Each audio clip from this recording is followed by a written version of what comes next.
Halo pemirsa, jumpa lagi bersama saya Dimas Prakoso dalam dialog khusus kita hari ini, di mana hari ini 72 tahun sudah Indonesia merdeka. Namun yang menjadi pertanyaan kita adalah, sudahkah sektor pertanian dan juga sektor pangan kita merdeka? Paling tidak itu yang akan kita bahas bersama untuk mewujudkan tentang bagaimana HKTI dan juga ketahanan pangan yang ada di Indonesia. Untuk membahas ini saya tidak akan sendiri karena saya sudah bersama dengan dua orang narasumber. Yang pertama ada di sebelah saya ada Pak Eko Puguh Prastyo, Wakil Ketua HKTI Dewan Pimpinan Provinsi Jawa Timur. Pak Eko, apa kabar Pak? Kabar baik. Kabar baik, Mas. Dan tentunya mengawal terus pertanian. Pasti. Masih terus ya Pak? Masih terus mengawal. Yeah. Baik, nah kita beralih ke sosok yang sudah tidak asing, Pak Cuk Sukiyadi, pengamat ekonomi kita. Pak Cuk, monggo.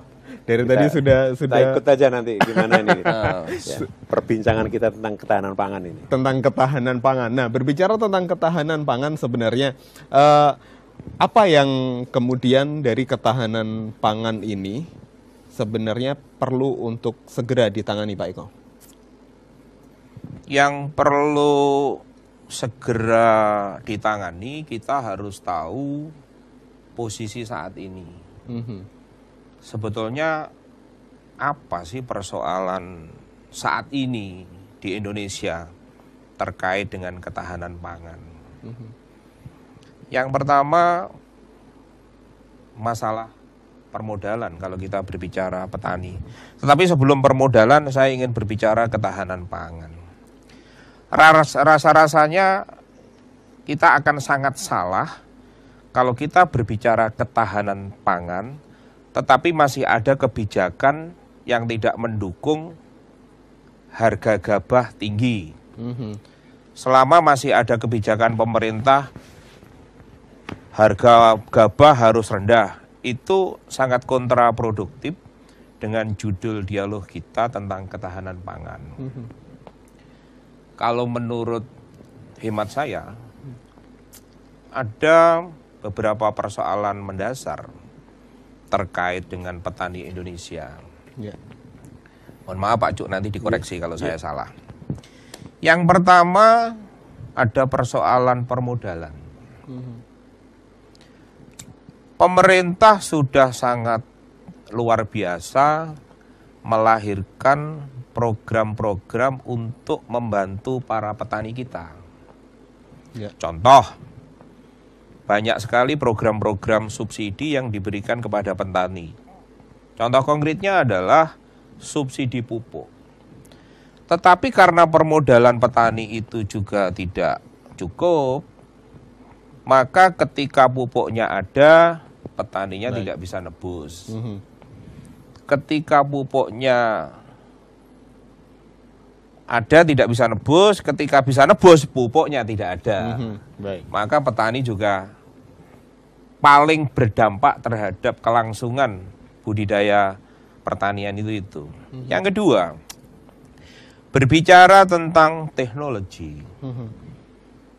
Tidak banyak petani yang sudah mengupdate dirinya dan mengupgrade dirinya, kompetensinya terhadap perubahan zaman.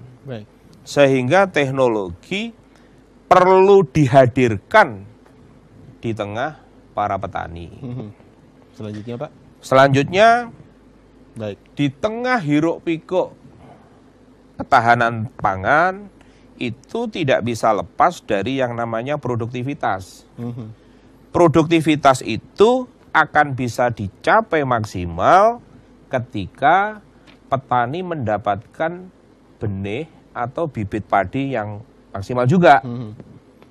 Yang terakhir, ketika teknologi oke, modal oke, cara budidaya benar, produktivitas meningkat. Satu hal yang tidak bisa dilupakan, persoalan Mantun Pak. Mboten mantun. Jadi petani kita itu sudah kadung semua anorganik. Pupuknya begitu banyak sehingga malah merusak tanah. Tapi untuk disadarkan kembali, kembali pada organik itu perlu ada betul-betul special effort. Iya, special effort. Ada apa namanya kalau reformasi ada reformasi mental dan rebrainwashing. Rebrainwashing. Ya. Itu harus dilakukan. Tidak mudah itu. Saya itu punya tanah hanya satu bau aja nggak berani kok. Itu, Nah, ya. tadi saya sampaikan perlu sentuhan teknologi. Maka HKTI hadir tidak menjual benih. HKTI hadir menjual sistem. HKTI hadir memastikan setiap budidaya padi itu harus sesuai dengan standar operation procedure HKTI. Ketika prosedur itu tidak dijalankan, maka tidak worth it. Yang menjadi menarik adalah memastikan setiap budidaya itu mengikuti paket cara tanam budidaya yang diajarkan oleh HKTI. Sehingga hasil panennya bisa dijamin. Baik. Maka mau ngasih pinjam gitu loh. Untuk perubahan mindset ini Pak, ini pendekatannya seperti apa ke petani? Memang perlu waktu Mas, butuh proses. Jadi saya kira model tadi yang disebutkan di Jombang, Bojonegoro, Trenggalek, kalau itu berhasil, oh itu cepat. Cepat. Petani kita itu adalah orang yang sangat cepat sekali adopsi dan adaptasi. Tapi tadi harus ada success story. Ya, ini. Jadi oleh karena itu tantangan terbesar bagi Mas HKTI. Puguh dan Pak Muldoko harus bikin success story yang benar loh ya. Bukan rekayasa loh ya. Bukan rekayasa. Bukan Baik. success story yang rekayasa. Panen ton ngomong 8 ton, repot nanti kita. Nah, Pak Eko, ini sebuah harapan baru, tapi bagaimana cara untuk menjaga agar harapan ini terus menyala, Pak? Sebetulnya kan gini Mas, yang diperlukan saat ini adalah sesuatu yang sustainable. Betul? Betul Pak ya? Sustainable kemudian tidak sekedar continuous. Tetapi yang diperlukan adalah sebuah tindakan yang sustainable dan continually. Ya. Tolong dibedakan, continuous dan continually. Terus menerus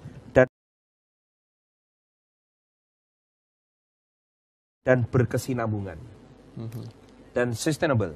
Nah, hari ini makanya saya hadir di tengah-tengah petani Baik. untuk memberikan penyerahan, Ya. untuk membantu mereka, untuk mengadvokasi mereka, untuk mengupdate secepat-cepatnya ketika ada persoalan. Baik. Itu yang saya lakukan untuk artinya hari-hari. untuk bisa bergerak dengan cepat. Nah, Pak Cuk, kalau kita melihat apakah program-program pertanian yang dilakukan oleh pemerintah tidak sustain? Ya, nun Atau sewu belum? ya Mas. Mohon maaf ya. Jika kita membandingkan Teman-teman dengan ini kita loh, ini Pak. kan birokrat kan. Heeh. Kapan beliau ke tanah? Kapan mereka ke sawah? Gitu. Ya mungkin hanya seremonial ya. Tapi mereka tidak mengikuti. Nah inilah bedanya, mohon maaf ya. Kebetulan istri saya itu datang dari keluarga Pamong Praja zaman Hindia Belanda sampai Republik awal ya. Tugas camat itu Mas, zaman dulu, Pasien Wedono itu ngurusi pertanian. Termasuk bagaimana pengairannya, jenis tanamannya apa, sudah sampai pada tingkatan apa itu camat. Jadi camat itu setiap hari itu sebagian besar berada di mana? Di tanah pertanian, di sawah, di ladang. Dulu tuh. Baik. Ya. Nah, Lah sekarang gimana? Iya, untuk pengawalannya HKTI seperti apa, Pak? Jadi gini Mas, HKTI itu punya tim namanya M-Tani. M-Tani itu artinya Muldoko Tani. Muldoko Tani itu punya kumpulan profesor-profesor, kumpulan adik-adik pendamping yang minimal S1 pertanian. Yang kemudian kita sebut pendamping. Tawaran dari HKTI untuk menarik mereka, minat mereka apa, Pak? Loh, gaji yang sangat luar biasa. Gaji yang sangat mahal dibandingkan dengan daripada dia bekerja di sesuatu yang bukan petani. Kerinduannya apa? Kalau hari ini saya bertanya kepada generasi muda, cita-citamu apa, Dik? Pasti cita-citanya pengen jadi dokter, pengen jadi ekonom. Tetapi jarang yang berkata, aku pengen jadi petani. Kerinduan itu yang harus kita tanamkan. Kenapa harus rindu menjadi petani? Kita harus ciptakan alasan yang konkret. Kenapa generasi muda harus jadi petani dan tidak jadi TKI dan jadi yang lain. Itu yang perlu hari ini kita tanamkan kepada generasi muda. Baik. Nah, susah nggak, Pak? Oh susah, susah banget Mas. petani kita ini ya, di desa manapun itu sudah petani-petani dengan usia yang sangat tua. Sangat tua. Betul Mas Hugo mengatakan bahwa jangan lagi yang lulusan S1 ya mau tinggal di desa. Yang lulusan SMA aja nggak mau. Ya. Sehingga terjadi brain drain ya. Dari desa itu ke kota. Ke kota bahkan ya kalau punya pekerjaan yang layak tidak, bahkan jadi TKI. TKI-nya ilegal lagi. Ya. Ini yang harus dihentikan memang. Baik. Nah, Pak Eko, untuk terakhir ini Pak, HKTI bisa tidak untuk langsung membawa anak-anak muda, membuat mereka tertarik lagi pada dunia pertanian dan juga mengembangkannya, mengingat lahan kita yang demikian banyaknya? Oke, sekarang saya jawab dengan ilustrasi matematika sederhana. Hari ini petani kita hasilnya kurang lebih 4 ton atau 5 ton. Kalau 5 ton kemudian berasnya diberi Bulog dengan harga 3.700 harga hari ini. Iya. Itu dipercepat Pak. Duitnya berapa? Ya toh? Iya. 5 ton katakan kali 4.000 itu 20 juta. 20 juta biaya tanam dan seterusnya 15 juta. Sisa 5 juta. 5 juta Mas. Iya. Dibagi 3 bulan hasilnya piro? 1 juta. Orang kena tinggi tuku Android. Kalau dengan HKTI ada Mas 8 ton kali 4.100 32 juta poin something. Dikurangi biaya ngene 12 juta, sisanya sih oke. Wile dibagi 3 bulan, itu kira-kira satu petani anak muda ini hasilnya 6 juta, 7 juta. Ini menjadi gulali supaya anak muda pengen jadi petani muda. Iya. Kita harapkan itu semua segera terjadi Pak, agar anak-anak muda bisa kemudian ikut kembali menguatkan sektor pertanian kita dan juga menuju ketahanan pangan kita. Terima kasih Pak Cuk dan juga Pak Eko telah hadir bersama kami di sini. Saudara, generasi muda dan juga sektor pertanian di Indonesia memang butuh sentuhan-sentuhan dengan segera agar dia bisa memiliki sebuah daya saing di dalamnya. Dan hari ini 72 tahun di Indonesia merdeka, saatnya kita kembali merefleksikan diri dengan potensi pertanian kita. Indonesia seharusnya bisa kembali memimpin. Saya Dimas Prakoso, sekian Dialog Khusus Merdeka.